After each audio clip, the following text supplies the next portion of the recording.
Siapa yang nggak punya dosa hari ini? Siapa boleh angkat tangan? Yang sedikit? Yang banyak? Oh, saking banyaknya kan nggak bisa angkat tangan. Kalau sudah sadar banyak kesalahannya yang bisa menutup investasi peluang kebaikannya, kenapa kita tidak memilih cara cepat untuk bisa menggantinya? Karena Nabi mengajarkan pada kita dua konsep.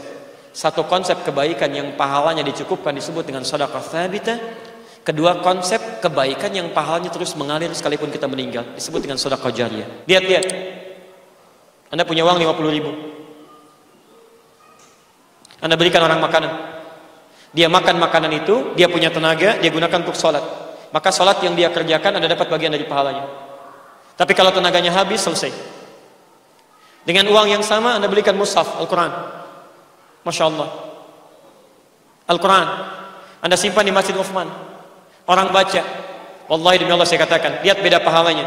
Ini diberikan minimal 700. Tapi Quran setiap hurufnya punya pahala beda. Berapa pahalanya setiap huruf Al-Quran? 10. Tahu dari mana? Hadis riwayat At-Tirmidzi nomor hadis 2910. Man qara'a harfan min kitabillah falahu asyru hasanat. Siapa yang baca satu huruf saja dari kitabullah, maka pahalanya setara dengan 10 kebaikan. Satu huruf, bukan satu ayat, satu huruf 10. Kata Nabi, walam aqul alif lam mim harfun. Saya enggak katakan alif lam mim satu huruf. Walakin alifun harfun, lamun harfun, mimun harfun. Tapi alif satu huruf, lam satu huruf, mim satu huruf. Jadi kalau Anda baca alif lam mim saja dapat berapa? 30. Masya Allah. Sekarang berapa huruf dalam Al-Quran? Anda simpan di Masjid Uthman. Anda meninggal, mushafnya masih ada. Demi Allah saya katakan, setiap ada yang membacakan, pahalanya mengalir untuk Anda tanpa dikurangi sedikit pun. Hadis Muslim, hadis 1893. Man dalla ala khairin falahu ajruhu misla ajri fa'ilihi min ghairi an yankusa min ajri syai'. Siapa yang memfasilitasi pada kebaikan dikerjakan oleh orang lain, dia dapat pahala yang sama dengan yang membacakan, yang mengerjakan tanpa dikurangi sedikit pun.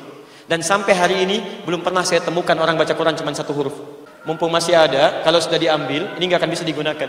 Maka saya ajak teman-teman yang RT, yuk di komplek Anda bikin surat, ajakan sholat berjamaah ke masjid. Tugas Anda bikin surat aja. Siapa yang ke masjid terserah Allah, Allah yang menyentuhnya. Setiap dikirimkan surat ada yang ke masjid, dia dapat pahalanya. Bahkan kami pernah inisiasi di satu tempat, saya bilang teman-teman, ini tuh komplek Pak Bu, masjidnya bagus, muslimnya 95%, yang ke masjidnya cuma satu shop, itu pun nggak penuh. 3 orang, 4 orang, 5 orang. Ya, apa yang terjadi? Saya bilang kita mesti lihat ini dengan persepsi berbeda. Ya, ayo kita robah cara berpikirnya. Maka kita kompak, minimal ajak dulu Sabtu sampai Ahad. Maka hari Sabtu 5 ini ke masjid, sebelumnya beli buah Pak. 1 kantong buah. Begitu selesai dari masjid, kita tengok tetangga kita. Datang ke situ, Assalamualaikum Pak, Waalaikumsalam, Masya Allah, gitu kan. Sehat Bapak, sehat Alhamdulillah. Dari mana? Dari masjid, tapi nggak lihat Bapak. Kami kira sakit, ini ada buah. Masya Allah, kasih buah, ngobrol di situ. Besoknya hari Ahad ke masjid Pak. Ke masjid. Kita sudah punya buah yang lainnya, tengok yang lainnya lagi. Masya Allah, sekarang full. Full teman-teman. Dan ketika itu terjadi, yang paling untung itu yang dia inisiator bangun masjidnya, yang punya idenya, arsiteknya, yang dia merasa nggak ada titipan uang, dia bawa tenaganya, bawa batunya, pasang ini itu, Masya Allah. Ya, semuanya ada. Coba pandai-pandai lihat titipan. Titipan apa yang Allah titipkan kepada kita? Ya, kalau jadi orang kaya, misalnya dengan harta bendanya, maka sebetulnya surga Anda ada di situ. Kalau punya kedudukan, surga Anda di situ. Kalau punya ilmu, surga Anda ada di situ. Maka lihat di mana peluang kita dan bagaimana kita bisa maksimalkan.